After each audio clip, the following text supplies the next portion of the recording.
કોકનું અનાજ ખાતી હોય, ઝાલાવાડની ધરતીમાં પાણી ભરીને આવતી હોય, ઠેહ લાગે ખમા મારા ભાઈને કે પરમાર. ભાઈ કાપડું દેતો હોય ન દેતો હોય, પણ ખમા મારા ભાઈને. દરિયાને કાંઠે 7 વર્ષની બેન, 7 વર્ષનો ભાઈ અને 3 વર્ષની બેન ઢીંગી પોતીએ રમતા હતા દરિયાના રેતીમાં. પછી શંખલા ગોતીને રમતા હતા. આ બહુ સરસ પ્રસંગ છે. રમતી રમતી છોકરી એટલું બોલી, દીકરી ભાઈ મને એક ઢીંગલી લઈ દઈશ. માવતર તો મરી ગયા હતા બિચારા. ધરતીને ખોલે, ધરતીમાં ધાવી ધાવીને મોટા થતા હતા.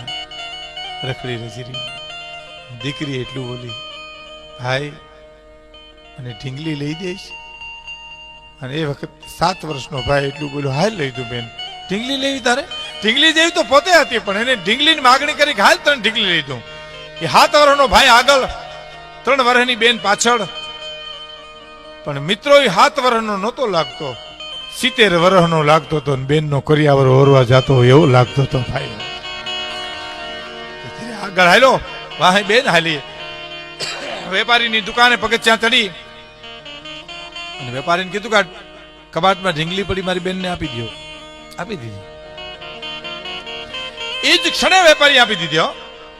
અને ખિસ્સામાં જે શંખલા હતા, દરિયાના શંખલા, એ ટેબલ ઉપર મૂકીને કે લ્યો આમાં જેટલા પૈસા થાય એટલે લઈ લ્યો, બીજા પાછા લાવો. છત થઈ ગયો વેપારીઓ.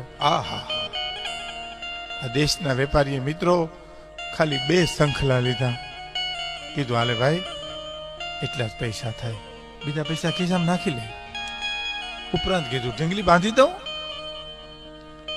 હે ના, બાંધવી નથી.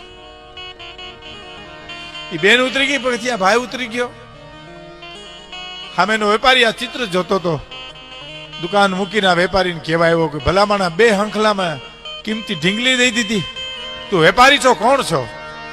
હે કે 2 શંખલામાં કિંમતી ઢીંગલી દઈ દીધી? અને વેપારીએ જે જવાબ આપ્યો છે, ભાઈ એ શંખલા તો તારે મારે મન શંખલા, એને મન તો સંપત્તિ સીધી લેવા આવ્યા ને. અને હવે એનું એને કહું કે આ શંખલાની ઢીંગલી ન આવે તો ભાઈ બહેનની દુનિયા વિખાઈ જાય, એટલા ખાતર મેં મારી કિંમતી ઢીંગલી આપી દીધી છે.